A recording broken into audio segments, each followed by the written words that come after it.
Welcome back to this episode of the Deep Penetration Podcast. In case you don't know who I am, my name is Danny, and I am a love and self-esteem coach. I don't know why I almost forgot that. I guess it's just going to be one of those episodes, so hold on tight, everybody. Um, Anyways, so I'm a love and self-esteem coach that works with the LGBTQIA plus community. I work a lot with gay men and bisexual men when it comes to all matters of love and self-esteem and self-identity and learning how to navigate and build healthy long-term relationships. So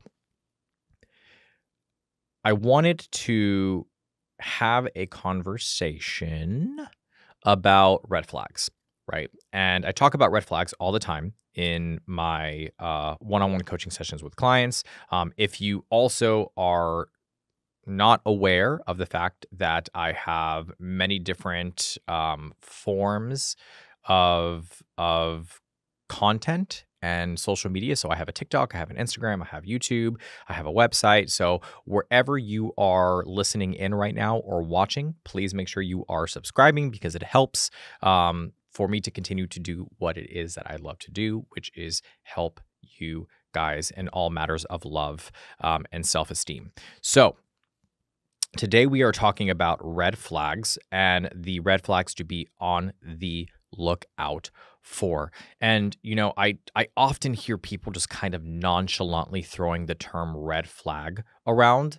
And like many things, it almost feels like it's kind of become this buzzword or this trend at this point, which is honestly, it's really unfortunate because I think red flags are important to be aware of, but to also make sure that we're not using those terms to describe something that may not necessarily be correct.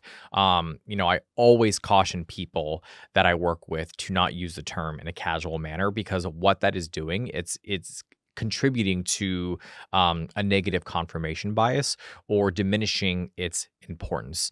And in case you don't know what a confirmation bias is, I've said this before, it's a tendency to process information by seeking and interpreting information that is consistent with your own current beliefs. So, for example, if you dated somebody and the relationship ended poorly, right? You are going to have a negative memory of that person and that experience. And therefore, if there is something he used to do in the relationship that annoyed you, like let's say bite his nails or snore or sneeze loudly, you are going to be triggered in the new relationship with the new person you are dating if they do any of those things. And the reality is those behaviors aren't what contributed to the breakdown of the relationship, but you will now see them as a red flag. Differentiating between a red flag and pet peeves is very important. For me, a red flag it's a behavior, it's a character trait or a belief that does not align with your own personal core values or is realistic in its expectations. So it usually ends up resulting in a negative or a toxic dynamic. That is, I guess that's more so of like the simple definition because I feel like it might be a little bit more layered and a little bit more complex, but for the sake of this episode, let's leave it at that. So I wanted to talk about 4 red flags to be on the lookout for in your relationship. The first one is a lack of communication. And communication, it's the foundation of any healthy relationship, right? It's the cornerstone. And you are, if you are able to speak openly and candidly with your partner, that is a great sign. But if you are not able to do that, probably something to be on the lookout for.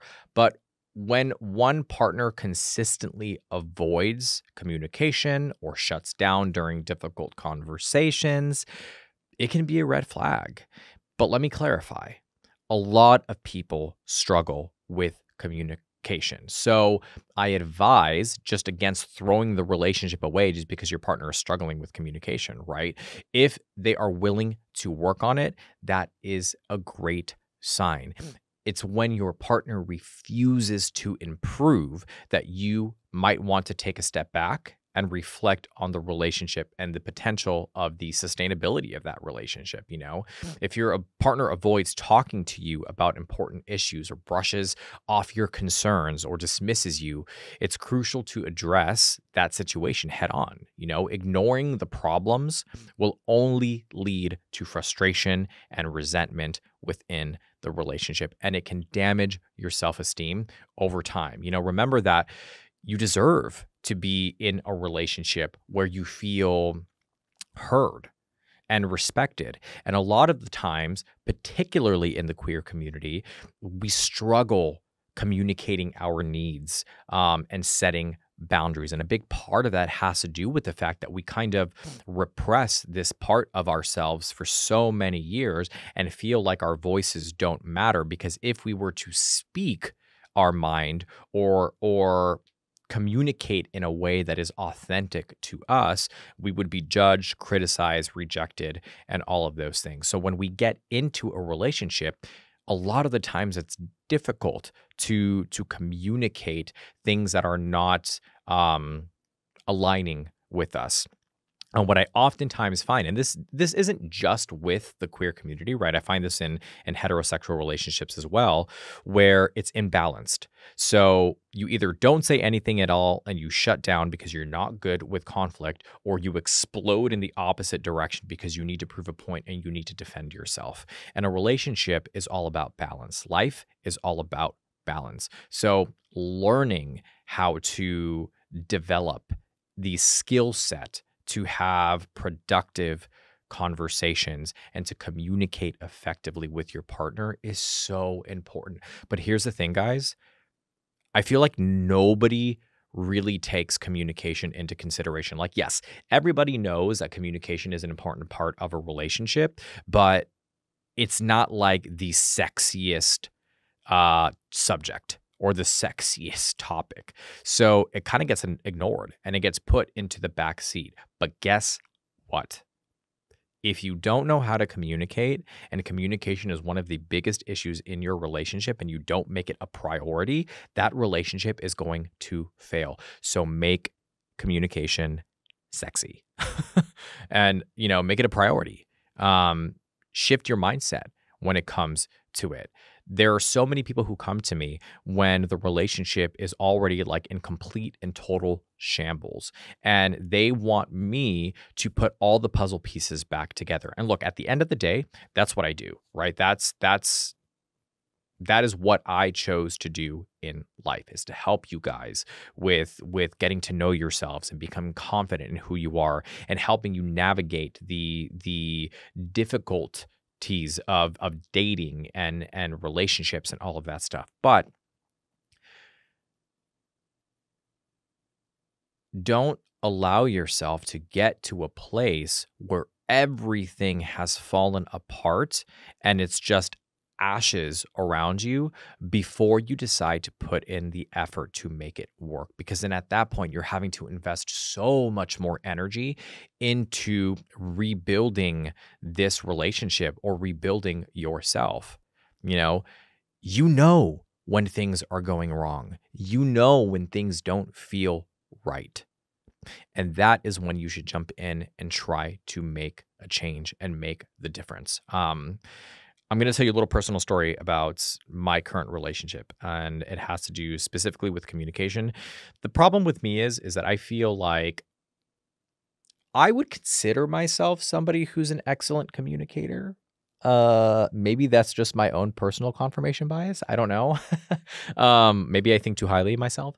But, if you talk to any of my friends will tell you that I'm a great communicator. I have no problems sitting down and working things out with somebody, right? Conflict doesn't scare me. Does it make me nervous inside? Do I get a little angsty inside? Do I get the butterflies like, oh, I don't want to have this conversation? Of course I do.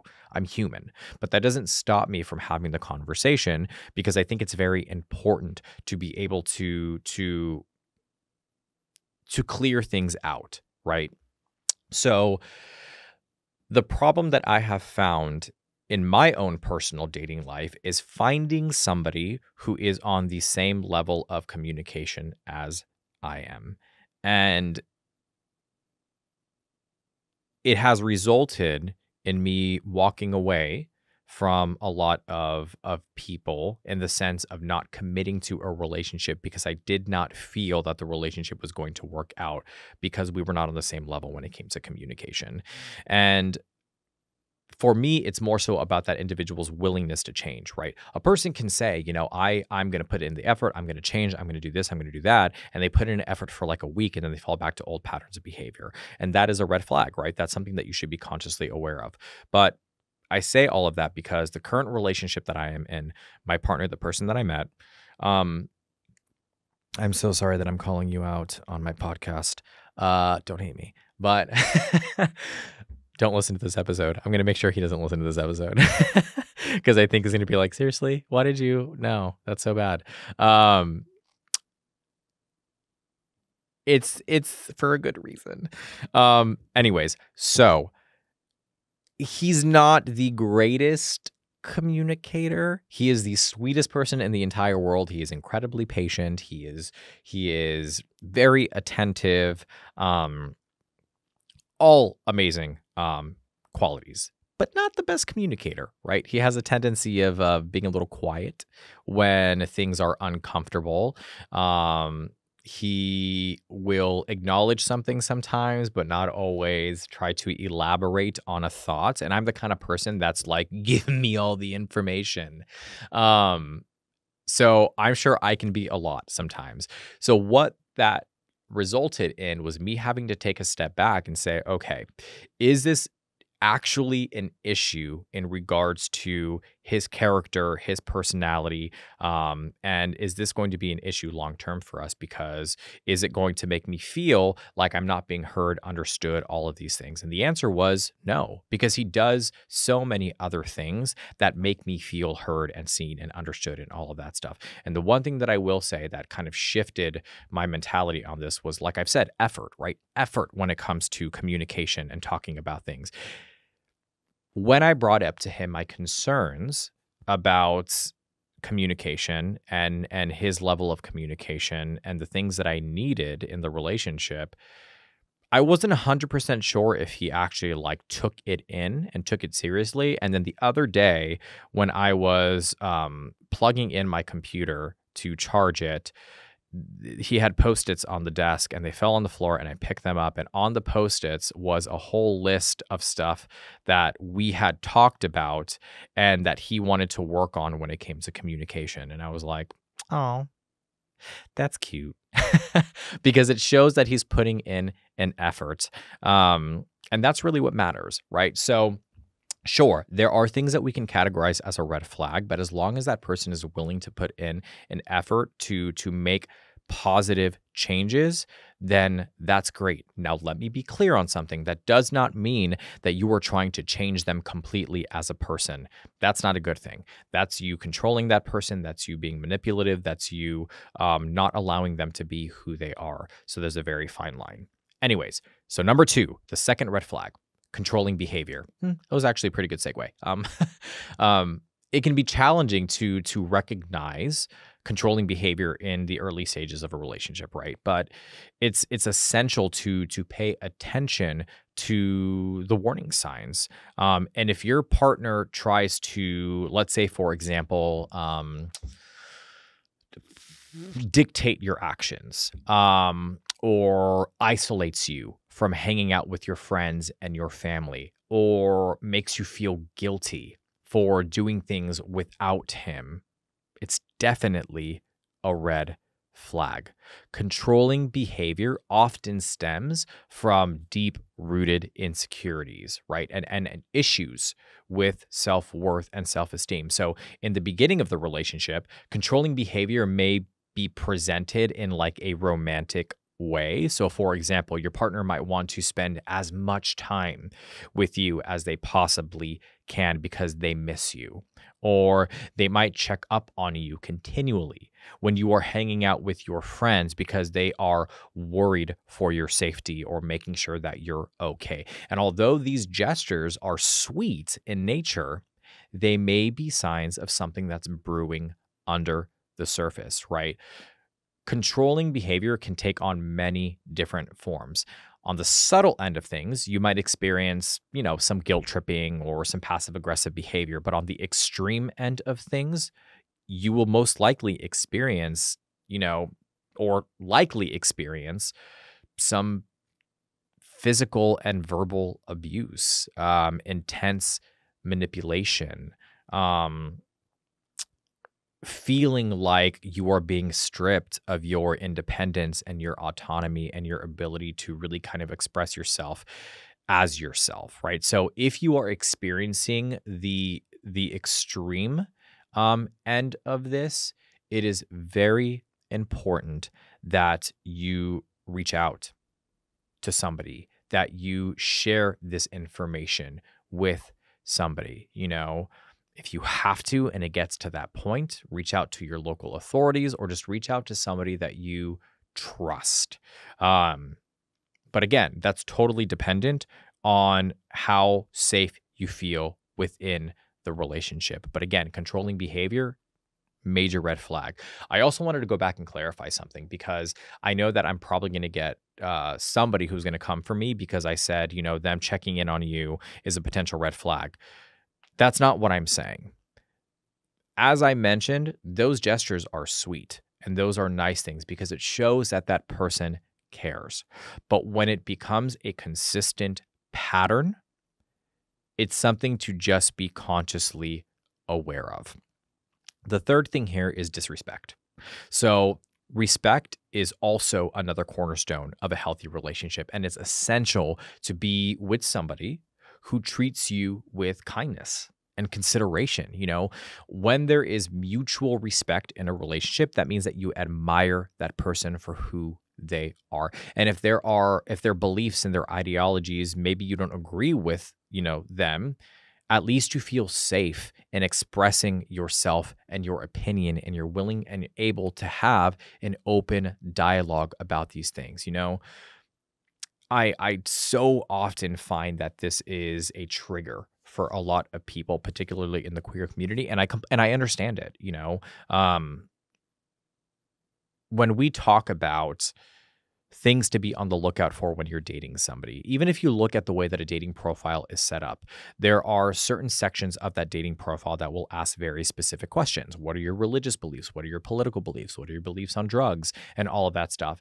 And for people in the queer community, those things are incredibly important, particularly when it comes to political viewpoints, because that viewpoint, for us in particular, is directly correlates to our safety, our livelihood, us being seen as humans. There's a lot of legislation that has been passed recently that is really unfortunate. And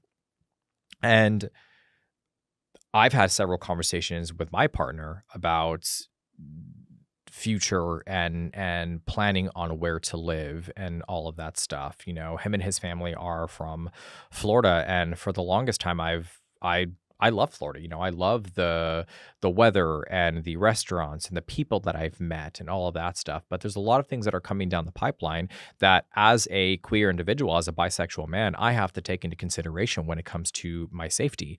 And if you find yourself in a relationship with somebody who's not willing to hear those concerns, that's something to be concerned about, right? That's something to be on the lookout for. And the reason why I brought this up was because oftentimes, if two people have different viewpoints when it comes to religion or politics, particularly in the queer community, it's an automatic like, oh yeah, no, rejection, I'm done with that. That person doesn't deserve my time. That person is crazy. That person doesn't know what they're talking about. That person doesn't care about queer rights.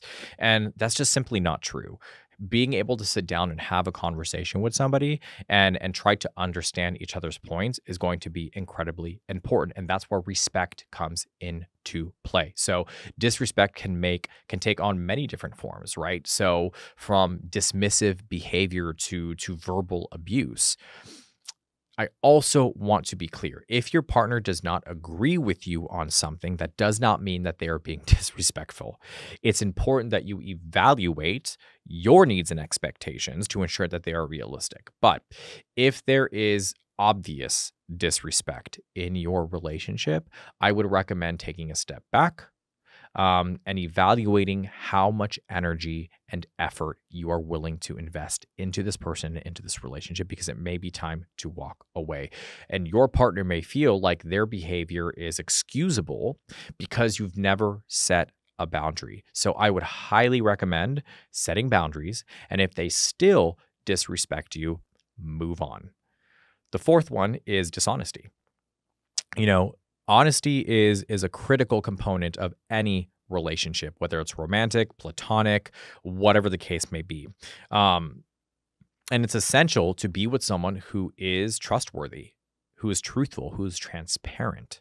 But if your partner is consistently lying or hiding things from you, that's a major red flag, and it's not something that should be ignored. Dishonesty can erode the trust over time and create feelings of insecurity and doubt. So it's essential to communicate your expectations with your partner and set clear boundaries around honesty and transparency. Lying can take many different forms, right? It doesn't have to be like some super blatant lie. It can be very, very small lies that over time start to grow into bigger and bigger and bigger lies. But here's the thing about that.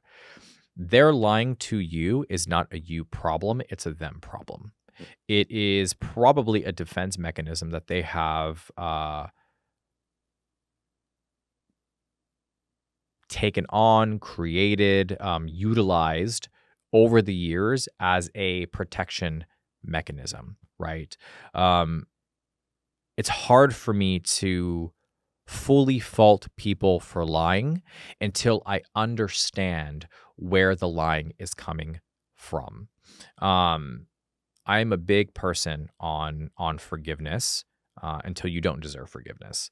So I will give people multiple chances as long as they are willing to show up and try, put in an effort, be open to unpacking certain things that may be contributing to the relationship or myself or them in a negative way. Lies usually stem from the need to protect yourself for whatever reason. So is it possible that your partner may have had a very rough upbringing? Is it possible that your partner may have struggled with their identity? Is it possible that they had a really bad coming out experience and the need to hide who they truly are became a big lie that they just learned to accept? So lying has now kind of become second nature. Whatever the case may be, I always recommend trying to understand why the person is exhibiting that type of behavior or doing those types of things. But it eventually comes to a point where you say, you know what, enough is enough. If they continue the pattern, if they don't put in effort, if they don't try. So those are the 4 red flags.